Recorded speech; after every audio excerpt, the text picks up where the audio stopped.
Okay, welcome back. We are talking about why do people move from place to place.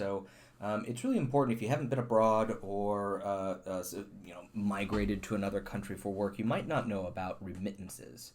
For families, migration decisions are usually made strategically based on which person is most likely to succeed abroad in their target country. The family member sent to immigrate first sends home income in remittances. I certainly migrated personally for economic reasons. I graduated with a lot of student debt, as many people from my generation did. And then when we graduated, as soon as I graduated, literally just a few months before I had my graduation ceremony, the economy totally collapsed, and we have all this debt, these student loans that are coming due, and no job. So I went to South Korea in order to pay off those loans, as I was in Korea, I wasn't sending money back to the United States so that my family could eat, but I was sending money back to the United States so I could make my student loan payments. So remittances, that is sending money from one country to another, from one foreign account to a domestic account, remittances can support the family in the home country, fund public works and local institutions, and even become business investments, as we'll see when we start talking about the Philippines. A lot of the economy of the Philippines is actually based on remittance. You can think about Philippines as a country that sort of doesn't necessarily export products, but exports human beings, and then gets its return on that exportation in the form of remittances. Human beings going to other countries to work as laborers and then sending money back to the Philippines. And sometimes this money that gets sent back to the Philippines is so the family can support themselves, but other times it's so somebody in that family can open up a hardware store, open up a grocery store, buy a cart to sell sandwiches out of, or something like that. It doesn't only maintain the family at home, sometimes it helps bring them out of poverty. So a specific member of that family who they think is going to work really hard abroad, or be successful in whatever their country is that they're targeting, is the one who goes and sends remittance back to their family. And this isn't just true of the Philippines. This is also true of all those Central American and other Latin American countries that send people to the United States to work. Oh, let me move my head. So, continuing on, this is something that we call cumulative causation. In some communities, this system of establishing an economic foundation and investing in social status through remittance is a way of life, and migration has gone from a possibility to an expectation. So, some countries, again, I'm familiar with the Philippines, it's typically the oldest son that just by birthright, they're the one that is expected to go abroad. But this is becoming changing more and more. This is becoming something that the oldest daughter will do, and we'll talk about that in a moment. This dynamic is called cumulative causation, is exemplified by teenagers in Fuzhou who study English specifically tailored toward work in the Chinese restaurants of New York City. And you should read about this example in your textbook. It's really interesting.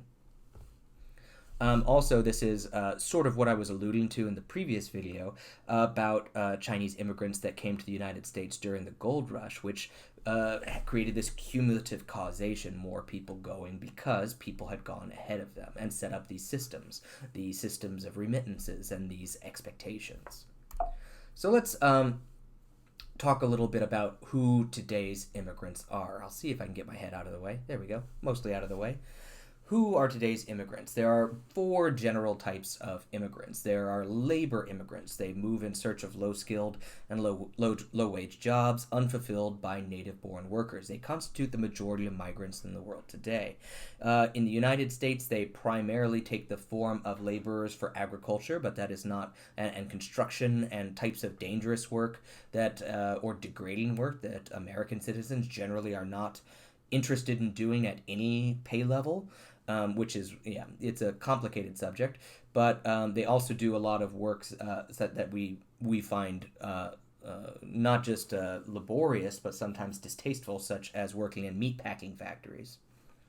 Professional immigrants are highly trained individuals who fill middle-class professions in the receiving country. Their migration is referred to as brain drain. So I would have probably been classified as somewhere in between a labor immigrant and a professional immigrant. I don't know if I was highly trained. I did have a bachelor's degree, but certainly not in teaching English. And I don't know if I contributed to brain drain. I was sort of in between some of these categories. But brain drain refers to a lot of immigrants who might move to a new country in order to work in a professional setting. So one way we are currently brain draining India, for example, is people come from India to the United States in order to attend college and learn IT, learn medicine, learn all sorts of things that India could really use. India could really use these people, but they get their education in the United States and then they stay here.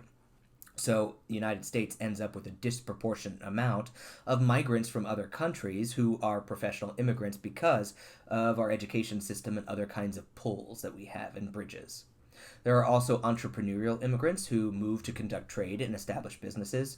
And one of the less talked about forms of immigration that is becoming, unfortunately, due to climate change and warfare, more and more common is refugees, are those who have been forced to migrate to survive and seek asylum.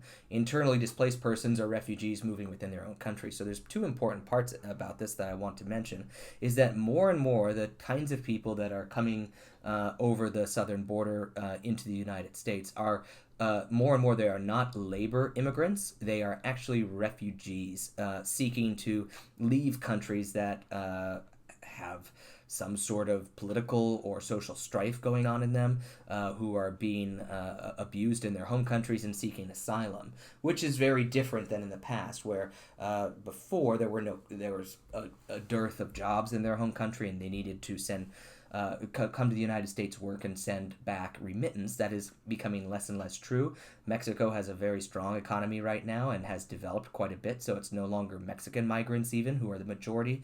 It is from poor countries who are seeking asylum. So refugees are becoming much more common in the United States than labor immigrants.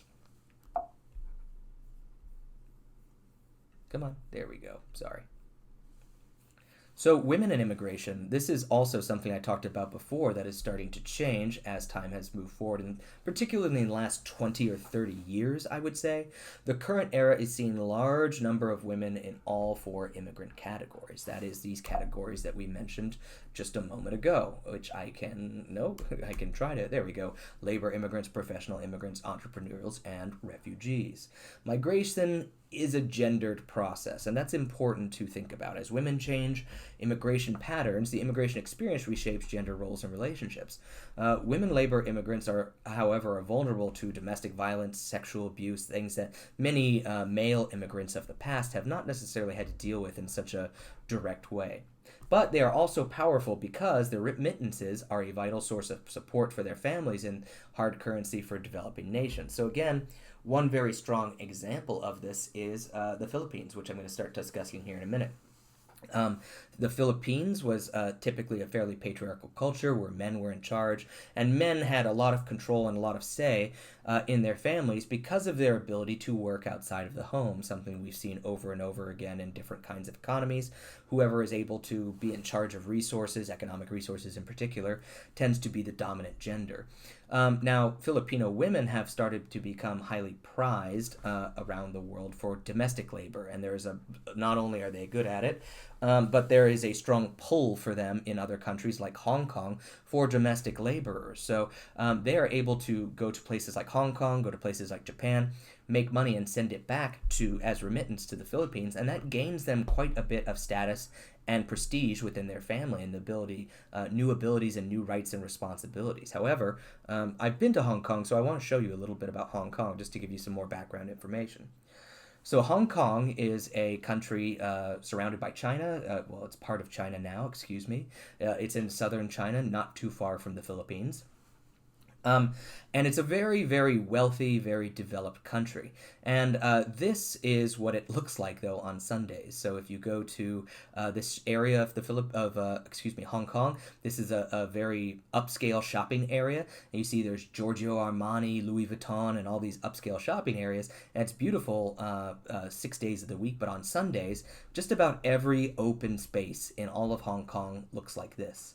And I didn't know what was going on because I wasn't familiar with Hong Kong when I went there. I just went there, and all of a sudden on Sunday, it looked like a refugee camp. But actually, um, there's a big problem of a housing shortage in Hong Kong and also of domestic labor. So just about all of these people you see here camped out on the sidewalk and everywhere are domestic Filipino servants that are helping to raise children and clean houses while Hong Kongers, men and women, go to work most of the day. Unfortunately, these women are often abused in their households. They are made to work 7 days a week. They get very, very little time off and things of that nature. So Hong Kong passed a law that said you have to give your Filipino workers, not just Filipinos, other kind of domestic servants too, you have to give your domestic servant not only a place to live, but you have to give them a day off, an entire day. And those people need to leave the house. And this was all with good intentions. That way the people actually get to rest. However, these people have nowhere to go. Their remittances are very important to them. So um, going out and eating a meal out or renting a hotel or something like that in Hong Kong is very expensive. And that same money could go much, much further back home into their families in the Philippines in the form of remittance. So on Sundays, most Filipinos leave their homes, the domestic household where they're working, and they just sort of try to relax. And they set up these little tents, read books, and have sort of these homemade lunches. They are trying to spend as little money as possible, but also relax because they're working essentially 24 hours a day, 6 days a week. And so it looks like this on Sundays. Now, this is what their living conditions look like in general in Hong Kong. You see that there have been this sort of spat of news programs commenting on these really poor living and working conditions in these Hong Kong apartments. Again, very, very tight living situation in Hong Kong, even for wealthy Hong Kongers. But oftentimes, their domestic servants, you are required to give housing, they have these sort of makeshift house beds. This one on the far left, if I can ever get my mouse to appear, there we go.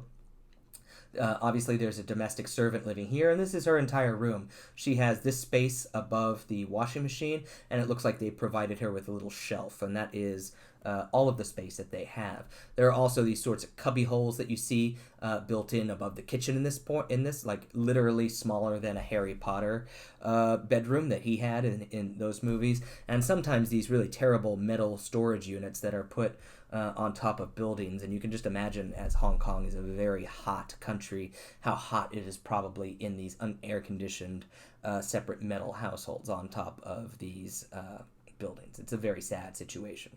But one that I had some idea of, and one that I experienced a little bit when I was in Hong Kong.